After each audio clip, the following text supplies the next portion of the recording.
के लिए स्थगित कर दिया गया है। लोकसभा और राज्यसभा दोनों की कार्यवाही को कल तक के लिए स्थगित किया गया।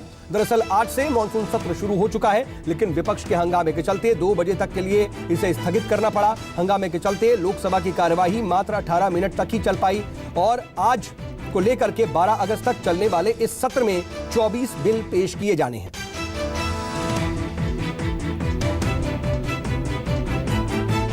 3 बजे की अगली बिग ब्रेकिंग। मॉनसून सत्र शुरू होने से पहले पीएम मोदी ने विपक्ष से खुले मन से संवाद करने की अपील की। पीएम मोदी ने कहा, देश के विकास के लिए संकल्प जरूरी है।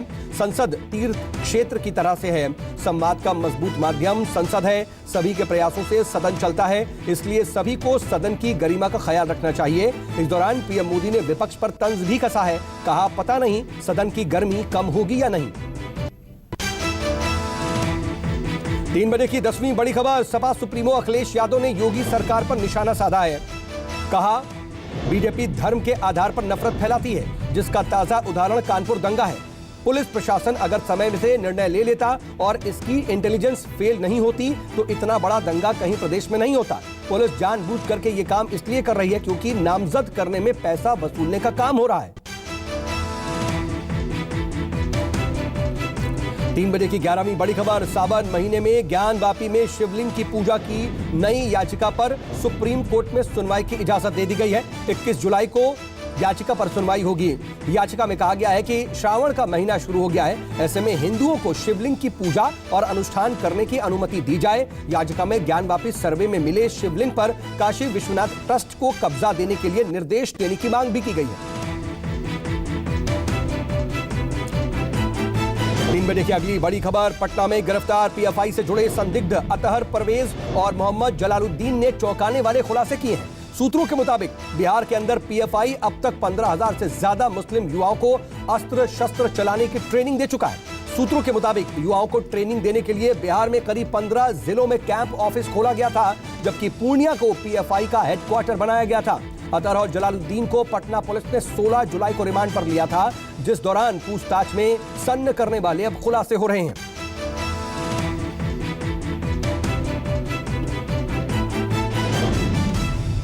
तीन बजे की अगली बिग ब्रेकिंग। आम जनता पर आज से महंगाई का बोझ बढ़ गया है। जीएसटी दर में बदलाव हो गया है।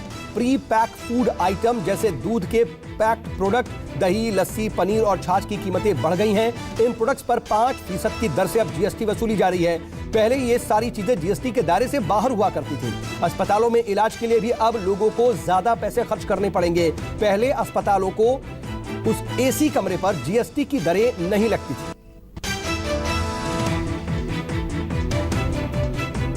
तीन बजे की अगली बड़ी खबर। केंद्र सरकार ने श्रीलंका संकट पर मंगलवार को सर्वदलीय बैठक बुलाई है। केंद्रीय मंत्री निर्मला सीतारमण और एस जयशंकर की अध्यक्षता में मंगलवार को श्रीलंका की स्थिति पर सर्वदलीय बैठक होगी। इसमें केंद्रीय मंत्री निर्मला सीतारमण और एस जयशंकर वहां की स्थिति के बारे में जानकारी देंगे।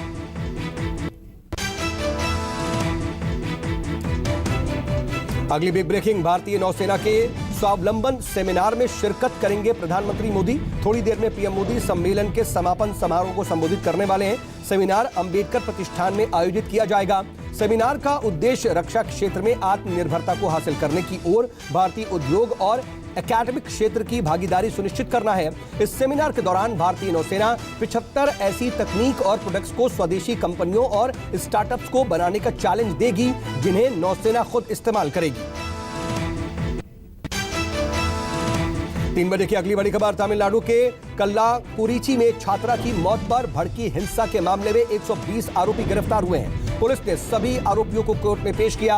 कल प्रदर्शनकारियों ने बसों में आग लगा दी थी और स्कूल में जबरदस्त तोड़फोड़ की थी। स्कूल परिसर में उग्र प्रदर्शनकारी बेकाबू हो गए थे और पुलिस से भिड़ भी गए थे।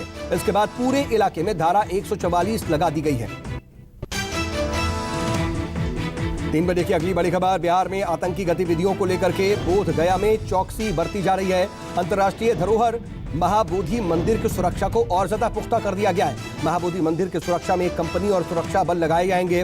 हाई रेंज के सीसीटीवी से निगरानी भी बढ़ाई जाएगी। इस हफ्ते पटना में आतंकी गतिविधियों के खुलासे को देखते हुए महाबोधि मंदिर की व्यवस्था को और पुख्ता बनाया जा रहा है। 3 बजे की अगली बड़ी खबर। पुंछ में सेना ने नदी में फंसे युवकों का रेस्क्यू किया। बेतार नदी में अचानक आए उफान की वजह से 2 युवक बीच मझधार में फंस गए। बेतार नदी में फंसे लोगों की जानकारी जैसे ही पुंछ में तैनात सेना की दुर्गा बटालियन को लगी, जवान रेस्क्यू ऑपरेशन में जुट गए। रस्सी के सहारे दोनों की जान बचाई गई। कई घंटों तक पानी में फंसे होने की वजह से दोनों युवकों की तबीयत बिगड़ गई। दोनों को अस्पताल में भर्ती करवाया गया है।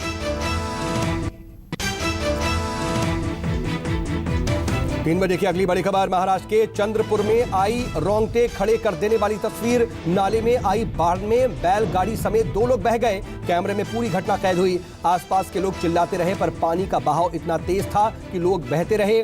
बैलगाड़ी के रास्ते से पार हो रहे थे। बैलगाड़ी से रास्ते को पार करने की कोशिश कर रहे थे ये लोग और सैलाब की रफ्तार इतनी तेज थी कि बैलगाड़ी पानी में पलट गई और लोग बाढ़ में बहते रहे। कड़ी मशक्कत के बाद बैल समेत दोनों की जान बचाई जा सकी। 3 बजे की 20वीं बड़ी खबर। छत्तीसगढ़ के बस्तर में मूसलाधार बारिश में फंसी गर्भवती महिला को अस्पताल पहुंचाने की कोशिश की गई पर रेस्क्यू टीम ने सड़क किनारे ही महिला की डिलीवरी करवाई। भारी बारिश के चलते जलस्तर बहुत ज्यादा बढ़ गया था, जिसके बाद रेस्क्यू टीम जब अस्पताल पहुंचने में नाकाम रही तो महिला की सुरक्षित डिलीवरी रास्ते में ही करानी पड़ी।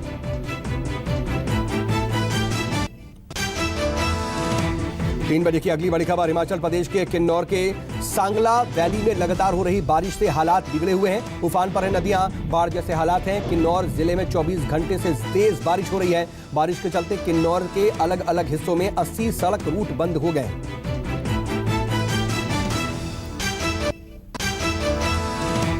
3 बजे की 22वीं बड़ी खबर। मोहाली के बालटाना में होटल मालिक से रंगदारी मांगने पहुंचे गैंगस्टर और पुलिस के बीच मुठभेड़ हो गई। एक गैंगस्टर और एक सब इंस्पेक्टर घायल हो गए। पुलिस ने 3 बदमाशों को गिरफ्तार कर लिया है। आरोपी के पास से पिस्टल और कारतूस बरामद हुए।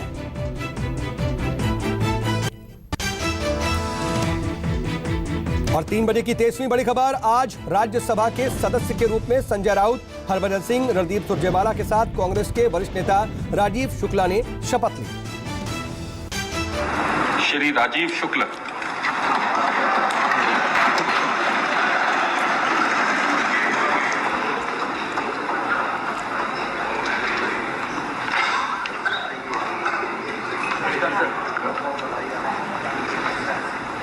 मैं राजीव शुक्ला, जो राज्यसभा का सदस्य निर्वाचित हुआ हूं, ईश्वर की शपथ लेता हूं कि मैं विधि द्वारा स्थापित भारत के संविधान के प्रति सच्ची श्रद्धा और निष्ठा रखूंगा।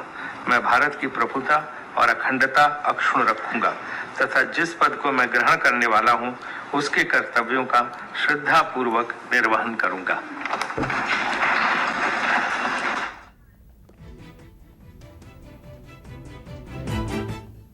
नमस्कार, न्यूज़ 24 देख रहे हैं और आपके साथ मैं हूं सऊद मोहम्मद खालिद। जी हां, मौत की धार, क्योंकि मध्य प्रदेश के धार में एक बड़ा सड़क हादसा हुआ, उसको लेकर के लगातार न्यूज़ 24 आपको अपडेट दे रहा है। और इस वक्त की बड़ी खबर बता दें कि धार हादसे से जुड़ी बड़ी खबर यह आ रही है कि बस में सवार सभी लोगों की मौत हो गई है। बस में 13 लोग सवार थे। मध्य प्रदेश के गृह मंत्री नरोत्तम मिश्रा का यह बयान सामने आया है। हालांकि इससे पहले कई तरह की आशंकाएं और कई तरह से आंकड़े सामने आ रहे थे। कहा जा रहा था कि बस में 50 से 55 लोग सवार हैं।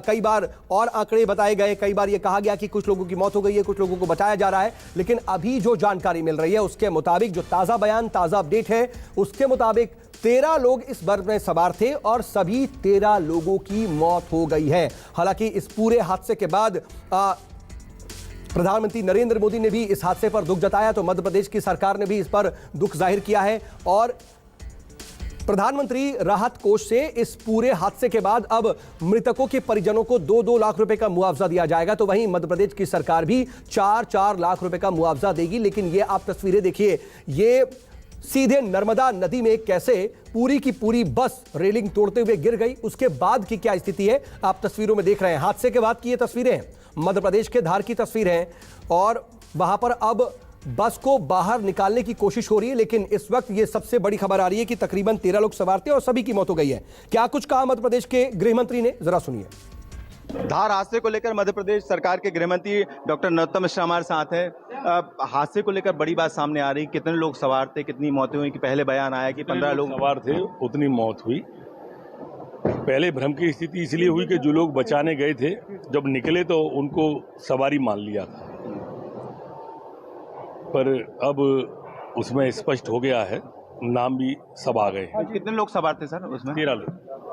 हमारे साथ नरोत्तम मिश्रा अभी जी रेस्क्यू करने के लिए टीम 13-14 लोग उसमें मरे हैं और सभी की बॉडी आ गई है। और शिनाख्त भी हो गई है। कुछ लोगों की शनाख्त हो गई है। तो वजह क्या निकल के आई है हादसे की? अभी भी वो सवेरे जैसी गलती फिर ना हो जाए, जी जी जी। पर जैसा एक मोटरसाइकिल को बचाने के चक्कर में ऐसा बता रहे हैं।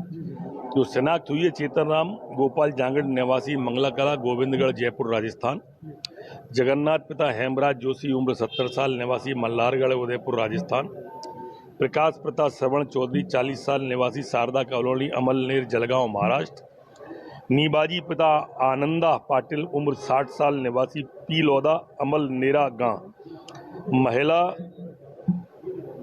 कमला बाई पति नीबाजी पाटिल उम्र 55 साल निवासी पिलौदा अमलनेर जलगांव। चंद्रकांत पिता एकनाथ पाटिल उम्र 45 साल निवासी अमलनेर जलगांव। इनकी पहचान आधार कार्ड के आधार पर 1 नंबर से 6 नंबर तक की गई है। श्रीमती अरवापति मुर्तजा बोरा उम्र 27 साल निवासी मुर्तजापुर अकोला महाराष्ट्र, परिजनों के द्वारा पहचाना गया है। सैफुद्दीन पिता अब्बास निवासी नूरारी नगर इंदौर, परिजन के द्वारा पहचान की गई है। एक पुरुष है राजू पिता तुलसीराम मोर निवासी रावत भाटा तहसील चित्तौड़गढ़ राजस्थान। इनकी पहचाने अभी रेस्क्यू अभी चल रहा है वहाँ पर? हाँ, लगातार जारी है। तो जब पूरे लोगों के जितने सवार थे उतनी अगर डेथ हो चुकी खोज तो कर रहे हैं, कोई भ्रम की स्थिति नहीं है। वहाँ पर स्टॉपेज बहुत सारे पड़ते हैं रास्ते में, ऐसा तो नहीं कि और भी सवारियों की बार बार बात सामने आ रही है? ये बस भी आया था कि स्टॉपेज पड़ते हैं और बीच में से तो कोई होटल से या ढाबे से नहीं बैठा, ये वाली बात। इनके परिजनों को मध्य प्रदेश सरकार के गृहमंत्री जिन्होंने साफ तौर पर कहा है कि बस में जितने लोग सवार थे अभी उनमें सभी की मौत हो चुकी है। कैमरा पर्सन कमलेश व्यास के साथ विपिन श्रीवास्तव, भोपाल न्यूज़ 24। तो आपने सुना कि आखिर मध्य प्रदेश के जो गृह मंत्री हैं वो इस पूरे हादसे पर क्या जानकारी दे रहे हैं, लेकिन प्रशासन भी अपनी तरफ से लगा हुआ है।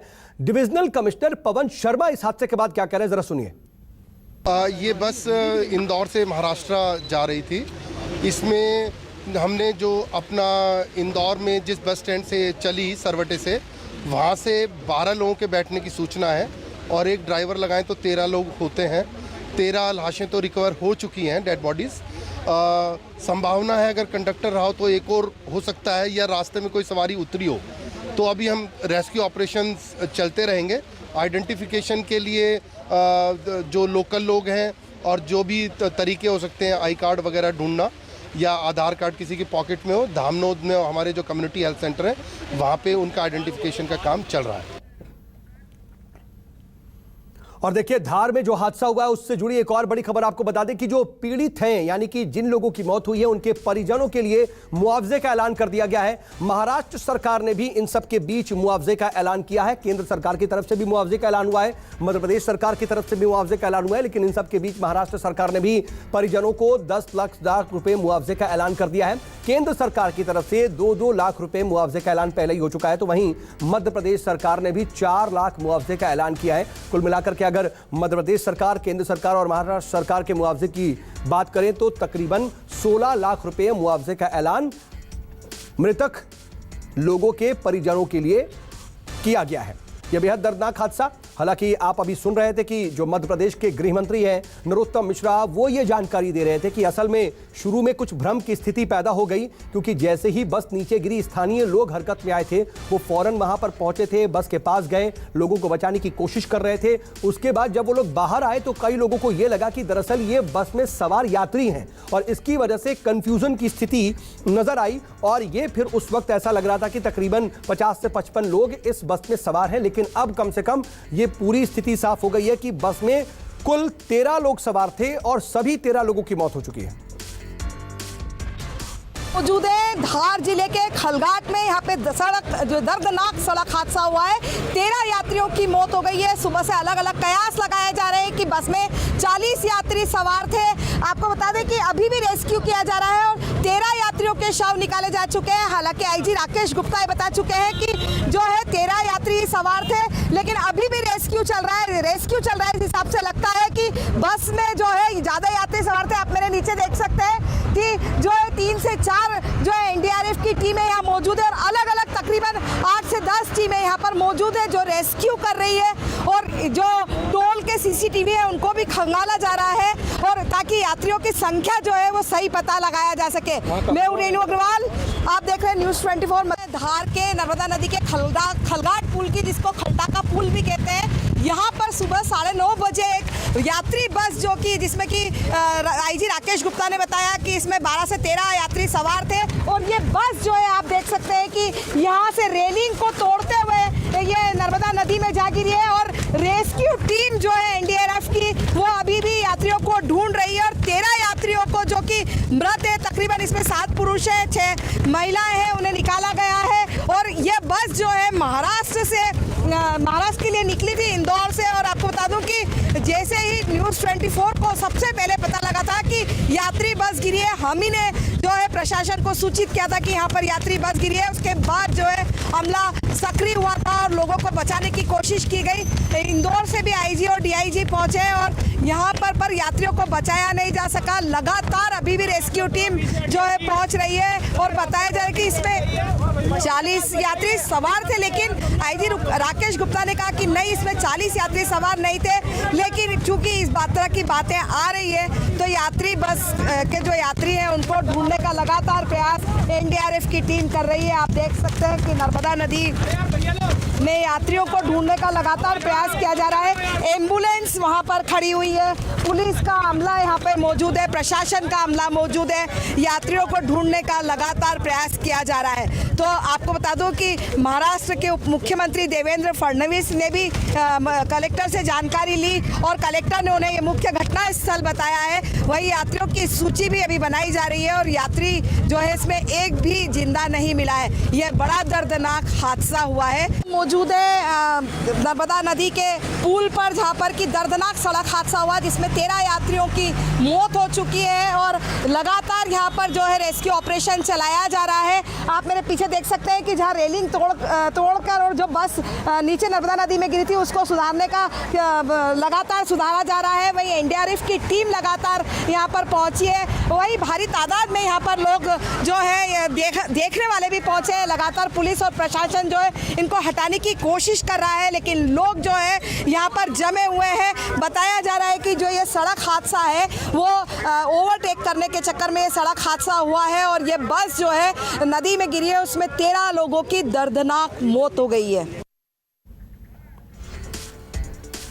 तो इन सब के बीच एक और बड़ी खबर आपको बता दें कि मध्य प्रदेश के पूर्व मुख्यमंत्री कमलनाथ ने धार की घटना पर दुख जाहिर करते हुए कहा है कि धार की घटना बेहद दुखद है।